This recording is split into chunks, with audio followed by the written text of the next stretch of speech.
ak kii di Elimane Kane jëm rek ci dooleel ñii di borom ñaari tur yi fii ci réew Sénégal ba tey nag njaw ngi desub xamin Mame Mactar Gueye bu ONG Jamra moom àdduna ci mbir mile la mu xamle di Oxfam ma ngay raggu ba set moom moomee nag yemu ca ma ngay xamle itam Oxfam dellusiwaat na ci liggéey bi nga xam ne mi ngi koy amal rawatina ci réewu Sénégal.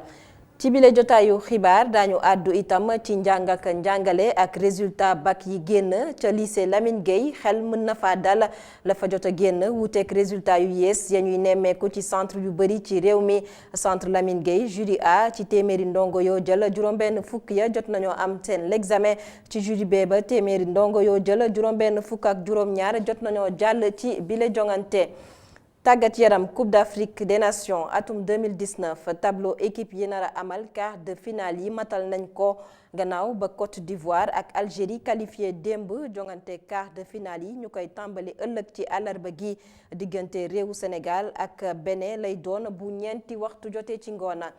wërngal gi ñuy amal ci réew mi ngir xamale leen ak gox yeeg gox-goxaat yi dañu koy woyal tey ñu demal leen ca Thiès benn dëkk ñaari gaar dellusiwaat ci taarix bi waaye itam jafe-jafe yi nga xam ne saxaar si dina ko jànkonteel jamono ji ci ñaareelu pàccu xibaar yi lay doon tey di talaata yemook juróom-ñeenti fan ci weeru juillet atum 2019 mbokk yi bisimila ci xibaaru digg bëccëg gi.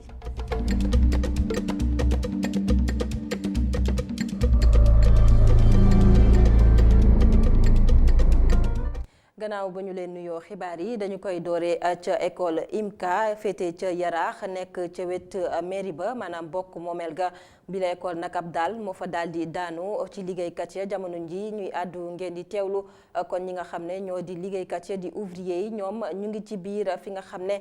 foofu la daal bi daanoo foofee nag daan ci dellusiwaat ci nu mu gën a yaatoo ci suñu yeneen i jotaayu xibaar ba tey ci bile xibaar dañuy àddu ci mbir mi nga xam ne moo ñeel nag wàllum Oxfam di kuréel gi nga xam ne jamono ji nag coow juddu na ci digganteem ak kii di Elimane Kane la ko waral nag di ñoom ñooñu nag dañ leen joxoñ baaraamu tuuma ñoom waa Oxfam ne nag dañuy liggéeyal ñi nga xam ne ñoo di borom ñaari tuut yi ngir nag gën leen a dooleel li mel nag waral ñu amal ceek janook taskatu xibaar yi démb la woon nag ci teewaayu kii di Mame Mactar Gueye bu ONG Jamra moom itam dellusiwaat na ci mbir mi dañu koy teewlu Mame Mactar Gueye. personnel Oxfam ci beaucoup de représentation ay borom ñaari tur lañu donc dañu am seen benn communauté LGBT daal di monter seen kuréel ñooñu ñoo bind benn email daal di ko tasaare à travers les représentants de Oxfam dans le monde. te yemuñu ci loola dañ ko tasaare individualiser ko dans les emails personnels des agents de Oxfam wax ni ñun personnel Oxfam lañu waaye ay borom ñaari tur lañu ñii lesbienne nañu ñii ay góor jigéen dañu bëggoon yéen personnel Oxfam yi nga xam ne ñun ak yéen ñoo bokk constituer le personnel de Oxfam mondial ngeen jàppale ñu pour suñuy revendication am satisfaction bëgg nañu ay droit ci wàllu nangam. bëgg nañu promotion interne bi ñu di ñu favoriser ci nangam formation yi et cetera donc des revendications professionnelles waaye ñoom jaaralewuñu ko ci syndicat dañ ko jaarale ci seen i kuréelu LGBT ñooñu ñoo bind email bi mooy email bi Elimane jot waaye du direction Oxfam moo ko bind loolu la ma monsieur Coulibaly. ba tey ci bile jotaayu xibaar ñu àddu ci coow li nga xam ne moo di coowal Petro-Tim ba tey kon pënd ga wuregul gannaaw nag ba société civile ak ñi di woy politique yi génnee àddu ci mbir mi grand serigne bu Ndakaaru Abdoulaye Makhtar Diop moom itam àddu na ci mbirum Petro-Tim la mu xam ne nag mooy nguurug Sénégal ci mbir mi le ñeel wàllum pétrole kon lañ ci mënti xaatim jégal nañ ko askanu Sénégal waaye nag li nga xam ne moo amul ay leerange moo jëm ci li ñuy woowee contenu local contrat yi ko ñeel moom grand serigne bu Ndakaaru démb nag la gontu daal di janook taskatu xibaar yi dañu koy teewlu ay kàddoom. contrat pétrole bu dee Sénégal Sud profond bu dee Rufisque offshore profond bu dee Kayar offshore profond bu dee Saint-Louis offshore profond dama wax ne yooyu contrat Karim Wade moo ko signé moog Ibrahima Mbodj président Ablaye Wade ànd na ci bind ci approbation may wax ne ba ko président Ablaye Wade def. sañ na koo def parce que moo doon président de la république Karim Wade ba mu koy signé sañ na ko signé mooy ko président de la république waaye nag am na loo xam foofu ma waxtaan koog yéen dañu ne ñu ko fi andi dañ leen jox commission ak ku ko fi may andi waaw dama ne xanaa contrat bu mujj bi Petro-Tim la ñuy joxe commission am na ñeenti contrat yu ko jiitu yéen jéem leen laaj ñan ñoo fi ànd ñooñu Dakar gii yéen soo leen di wut appartement dañ lay wax ne joxeel ñetti weer 4e weer bi courtier bee ko moom am déet waaw courtier bu laaj ay appartement kay ku andi pétrole ci dëkk ci àddina bi jox la commission. loo ko bindee sànni ko contenu local kenn xam lu muy tekki foog ñu expliquer ko mais dafa am loo xam ne moo ci manqué li ci manqué mooy loi sur le contenu local gisuma ci fenn foo xam ne wax nañu ne li jëm ci suuf yi nañu wut nañu ko aare ndax yéen xam ngeen bu fekkee di ngeen dëkkoon bitim réew wala ngeen fa daan liggéeyee majoru pétrole yi ak industrie pétrole yi fa ñuy installé dañuy bëgg a yaatu dañuy bëgg a féex bëgg fu ñuy féexloo suñ leen seetaanee boo jëlee fu mel ni Kayar man waxuma partie pêche bi parce que yooyu yëpp dépassé nañ ko ci àddina bi parce que fu nekk ci àddina bi am na pétrole offshore te ñu ngi fay napp kooku du débat bi mais suufu Kayar si ñëkk a dëkkee ba yeen foofu yëpp war nañoo bàyyi xel ne ña fa dëkkee muy seen suufu maam war nañoo ut lu ko aar ba bu ñu joxee ñii 50 mètres carrés ñu bàyyi nag seen 5000 mètres carrés. addu ci njàng ak njàngale ak résultat baccalauréat ngi nga xam ne tàmbali naa génn fi ci réew Sénégal ay résultats yu yées la ñu jot a nemmeeku ci centre yu bëri waaye ca lycée Lamine Gueye résultats yi nga xam ne jot na faa génn démb mën naa dal xel ndongo yi nga xam ne ñoo doon jël si seeni ay résultats àddu nañu ci mbir mi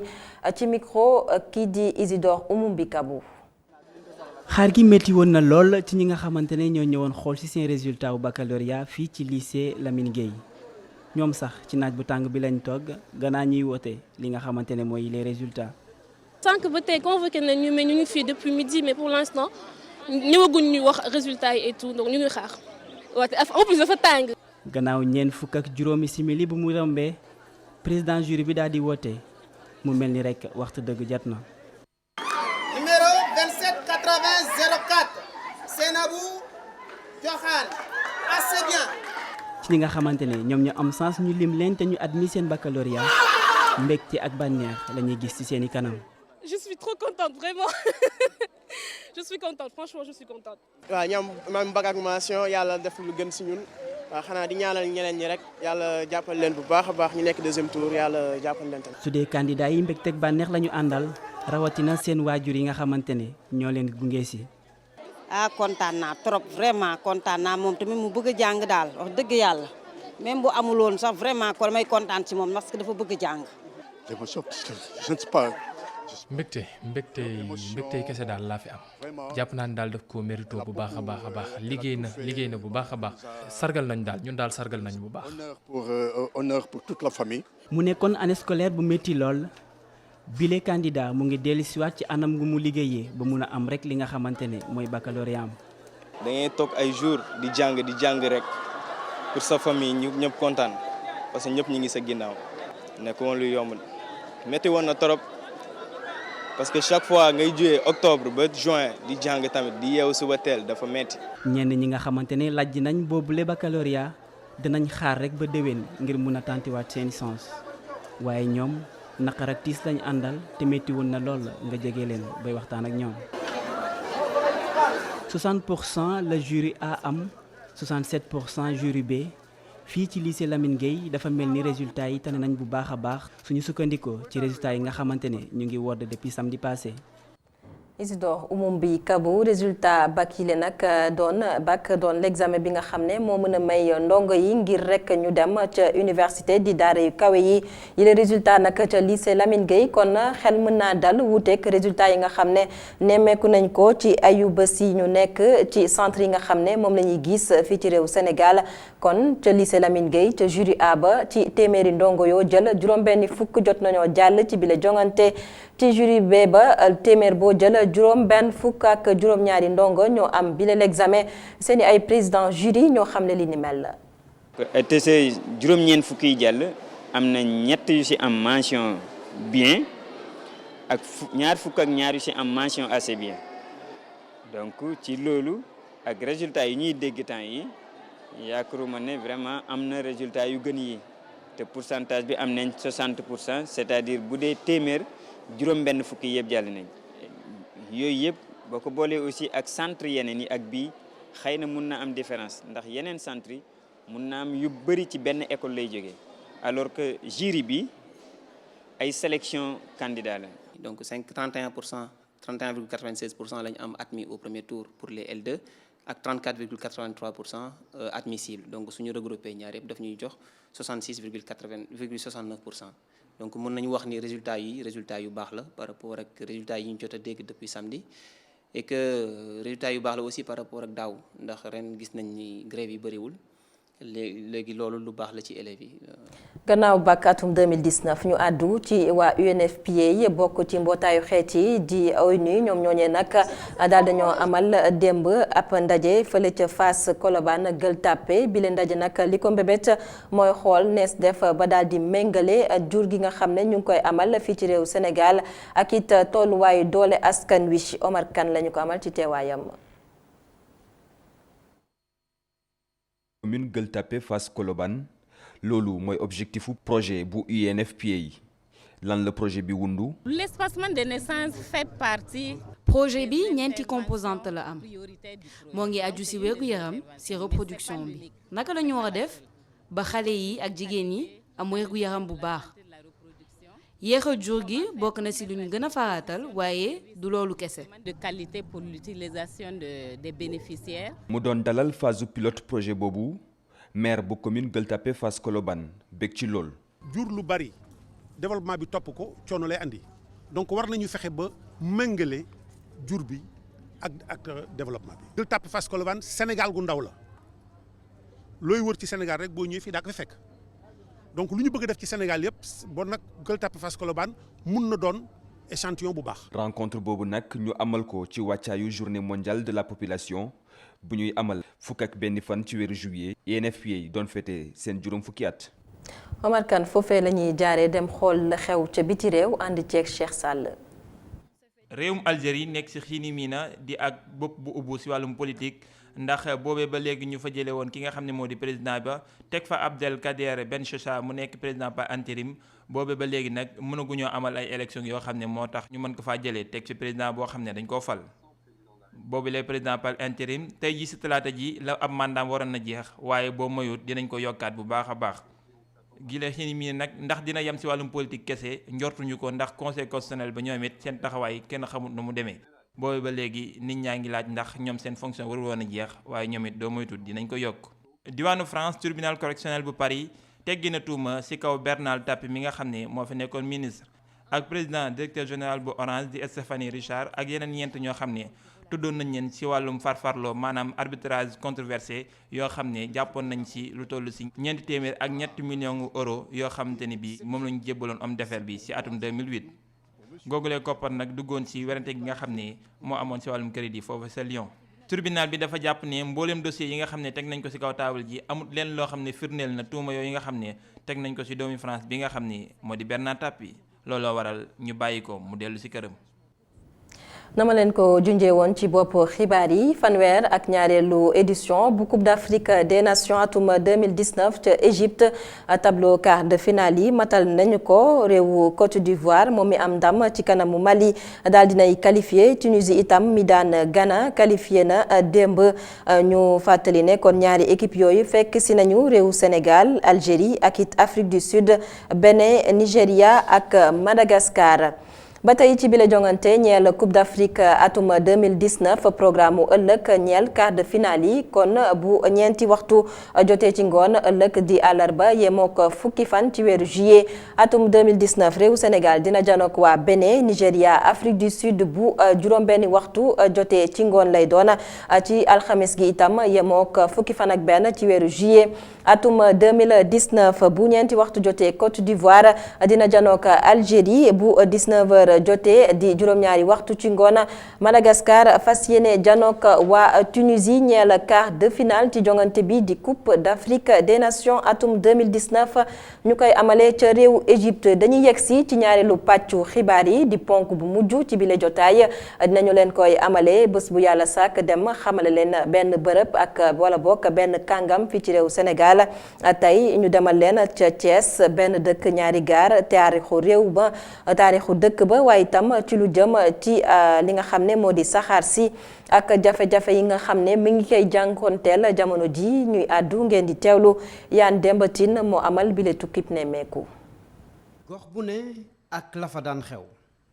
Thiès benn dëkk ñaari gaar ñu ko yàgg di dégg bokkoon na ca la ko sooke autorail ba diggam ak Ndar waaye tamitam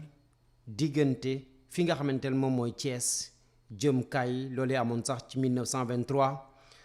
waaye ñaari tur yooyee ngeen di dégg soo ne Thiès kaay sax mën na laa xalaat loo leneen ndax mu mën a méngoog ñëwal waaye sore na lool ak ñëwal ndax kaay mën nga ca réew Mali. di tax ñu naan benn dëkk ñaari gaar circulation yi dafa bari woon parce que rien que pour les trains voyageurs chaque 5 minutes daan gis presque 6 trains bu chef de gare bi war a expédier waxtuma la ak train marchandise yi. parce que 95 pour ne pas dire 99% de la population de Thiès ci dundu coopérative bi fi la doon dundee il fallait que ñu aménager ko une petite gare moo indi benn dëkk ñaari gaar mooy site bii ngeen gis nii. Thiès ak na mu fëse ci àdduna bokk na ci mbiru autorail googe waaye mbiru ONCAD mu demoon ci wàllu dem beeg dikk bi ak tam mbay mi waaye daanaka am na loo xamanteel ñàkk ànd fësoon na ci ñaari tur yooyu ngeen di dégg. j'avais même pas photo parce que ONCAD bon c'est vrai que entreprise kii la woon moom béykat yi moom moo ko taxoon a jóg bon chemin de fer nag moom entreprise de transport la de transport ferroviaire xam nga en termes de circulation des personnes et des biens amul benn mode de transport bu mën a concurrencer chemin de fer benn saxaar rek mooy équivalent wu 50 camions. chemin de fer daal moo doon poumon central économie Sénégal bon moo tax même ñun après bi ñu demee ba jégg mag di dégg ay production ay riz de la vallée ay affaire ñun affaire yooyu daf ñu xaw a jaaxal. jamono di dox nguur daal di jàpp ne lu dem ci wàllu chemin de fer googee dañu war rek daal di koy jaay liggéeykat ya daal di am yaakaar ne seen nekkin dina gën lañ ca digle woon furaas lompoñ daal di ñëw. l'État n'a jamais musul laaj avis cheminots yi maintenant il va de soi que bi ñuy privatisé en 2003 amoon nañ ci yaakaar bu rëy amoon nañ ci yaakaar bu rëy en termes d'investissement ci matériel bi ak voie bi en termes de plan de carrière tamit ci agent yi. privatisation bi privé bi état bi daf ko seetaan daf ko privatiser ba pare seetaan ñu. jamono di dox nguur ya di soppeeku ni ko àdduna di defee Macky Sall yegg si waaye taxawaay ba yaakaar bi nekkoon fi waaye ñoom ca seen gis-gis tey lu ca bëri gën di sooxe. bi Macky ñëwee ñu ni privé yi defuñu fi dara ça c'est un prétexte rek à mon avis personnel booba li muy wut mooy jël suñu raay yi jël suñu infrastructure yi jëbal ko Alstom moo indi TER bi waaw moo tax ñun mënuñu ànd ci TER bi ci ànd tey mënu ci ànd ëllëg parce que train express pour ñun du diggante dans tous les pays du monde train express mënut a foo dem ci àdduna train express c'est minimum c'est 300 kilomètres. Thiès kaay mu mel ni da nga ne Sénégal Mali benn dëkk ñaari gaar waaye tey gis fa benn ba sax ak melokaanam da lay yóbbu ca leneen su fekkee ne xam nga chemin de fer lu mu mën a jur ci réew ndax koom nga bokk na ci la ko gën a mën a suqali kon nag ñaari gaar ya kenn waxatu ko ña ca nekkoon démb ak barki démb gis ko tey ak melokaan ba métit kese lañu jàpp ne moom lañ cay am. mu ngoog Yane Demba Tine fii la ñuy yëkkatee jotaayu xibaar yi jaajëfal leen ci ànd beeg programme ITV xibaar yi day wéyandi ci www.emedia.sn léegi météo lay doon jaa ngeen jëf.